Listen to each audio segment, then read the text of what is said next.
第一种律动叫做对抗拧转 ，2 3 cha cha 1 2 3 cha cha 1，这是第一种律动，叫做对抗拧转。第二种律动呢，叫做摆荡拧转啊，叫做摆荡拧转，也就是我们在拧转之前加了一个摆荡再拧转，摆荡再拧转，摆荡再拧转。第一种律动呢是直接拧转，转转；第二种律动是先摆再转，先摆再转。所以第二种律动叫做摆荡拧转。OK， 那有意思的事情来了，有很多朋友其实觉得啊，好辛苦啊，为什么还要学第二种摆荡拧转？我跳一种行不行？可以，你跳一种可以，但有些动作你跳不了，有些动作你跳不了。比如说，我们之后可能会教一个动作，叫做变线条的实践步。2 in 3 cha cha 1，所以大家看这个过程叫什么？从侧面看，这个过程叫什么？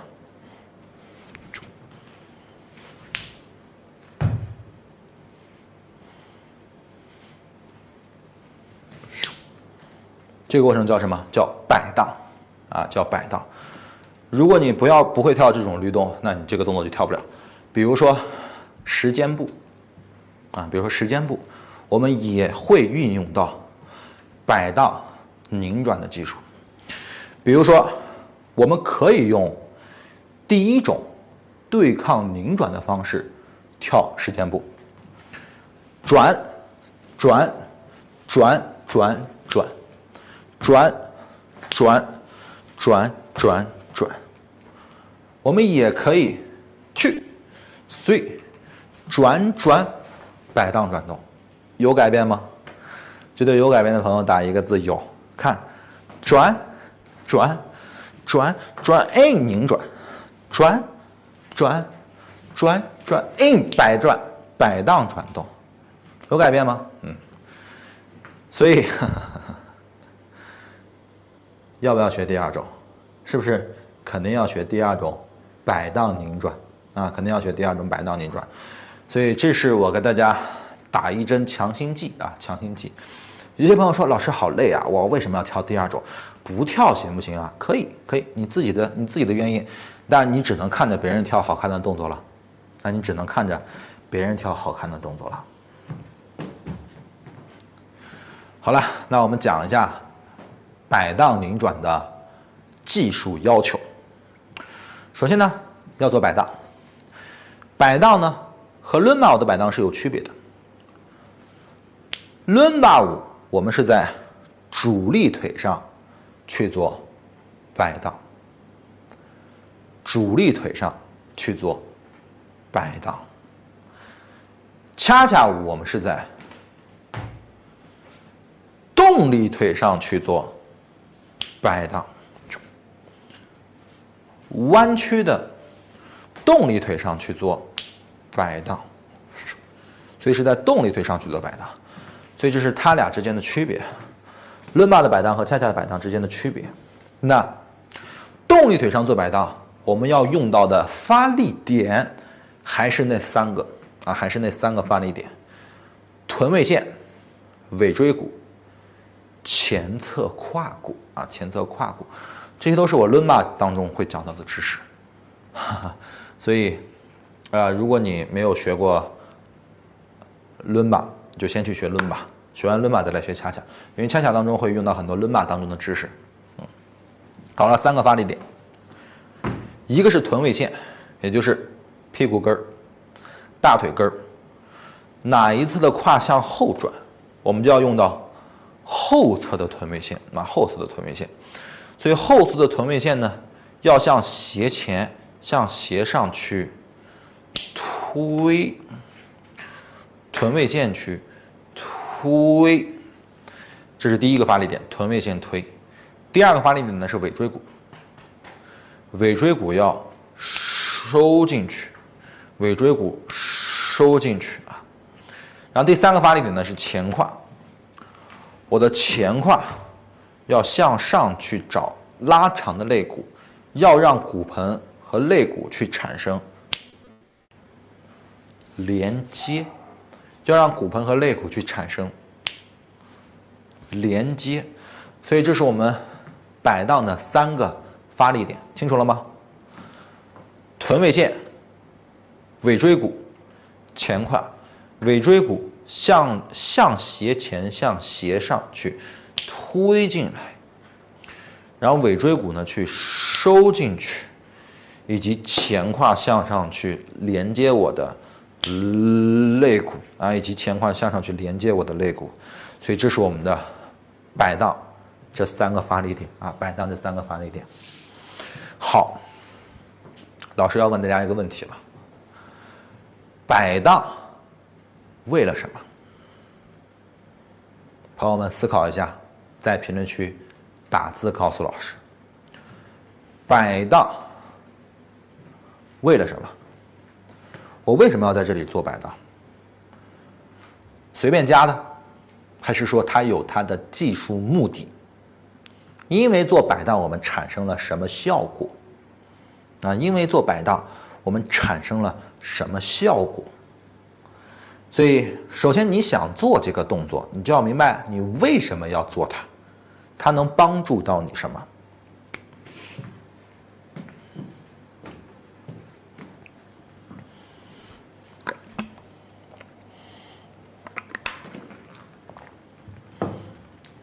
其实呢，摆荡不一定会产生换重心，但是摆荡会产生骨盆重量的转移。摆荡会产生骨盆重量的转移，所以注意看，我没摆荡之前，我的骨盆重量用哪条腿支撑？没摆荡之前，我的骨盆重量用哪条腿支撑？用主力腿支撑，对吧？我的动力腿是没重量的。接下来呢，我要通过摆荡，把骨盆的重量去给到动力腿。所以现在我的双腿都有力量了。那不同的是，我一开始的动力腿是没重量的，所以我要通过摆荡去给我的动力腿脚掌施加压力。通过骨盆的摆荡，把骨盆的重量给到脚掌，也就是给我的动力腿脚掌去施加压力。那动力腿有压力了，我的动力腿才可以向后去转动啊，才可以向后去转动。所以是摆荡给动力腿脚掌压力再转，摆荡给动力腿脚掌压力，脚掌有压力了，再向后做拧转，明白了吧？所以这是它的第一个目的，给动力腿脚掌压力。所以你要知道你为什么做摆荡。那有些朋友做这个动作他是不明白这个目的的，所以就没有给动力腿压力，重心始终是往后仰的，骨盆顶出去，但是骨盆还是用主力腿支撑的，骨盆没有用动力腿支撑，明白了吧？所以有些朋友会犯这个错误，没有把骨盆的重量给到动力腿，所以都不知道为什么做摆荡。现在知道了吧？这是第一个目的，通过摆荡要把骨盆的重量去给动力腿。那第二个目的呢，就是要蓄力，对抗拧转呢，就是第一种律动，我们其实是直接走。第一种律动，我们的力量是直接往后，直接往后，直接往后。那摆荡拧转，我们的力量是蓄力往后，蓄力往后，蓄力往后。所以我们有一个存储力量的过程，摆荡，我们说骨盆找肋骨，对吧？看，骨盆找肋骨，那骨盆和肋骨中间是什么？骨盆和肋骨中间是什么？肚子、中段、核心、丹田啊，有好多名字，对吧？啊，反正就是这一块，所以骨盆找肋骨会给我们的中段存储能量。那中段有能量了，中段再向后去爆发，明白了吗？所以这是存储能量再去爆发的过程。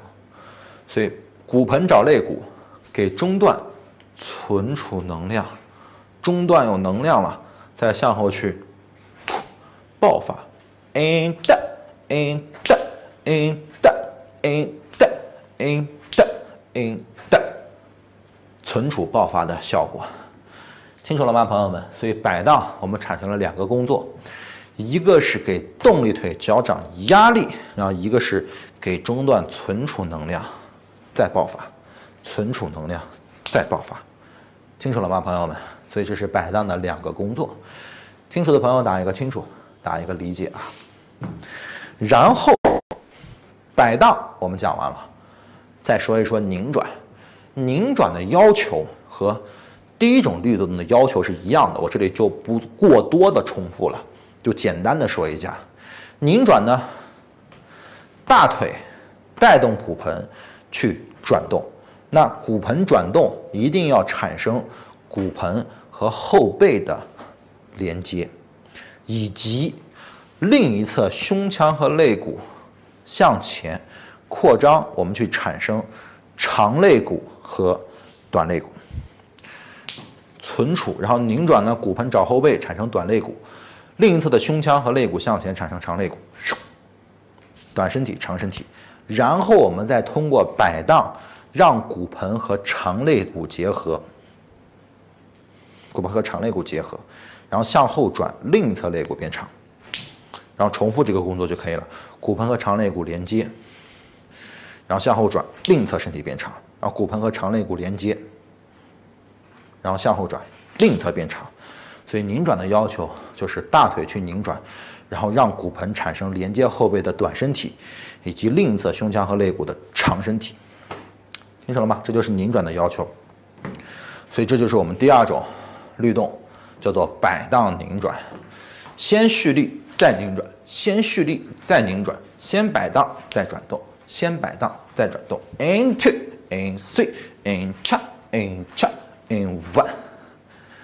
第2种律动，摆荡拧转，清楚了吗，朋友们？清楚的话打一个清楚，打一个理解啊。这位朋友说2个脚后跟会同时离地吗？啊，会的，会的。看，这里是因为我主力腿臀位线向斜前向斜上推，所以我的膝盖会推弯，我的脚跟会推起来，推起来，再落跟，推起来，再落跟，推起来，再落跟，啊，会推起来，因为我的臀位线推动啊，主力腿的臀位线推动。好了，然后呢，因为时间不够了，然后我简单做一次第3种吧。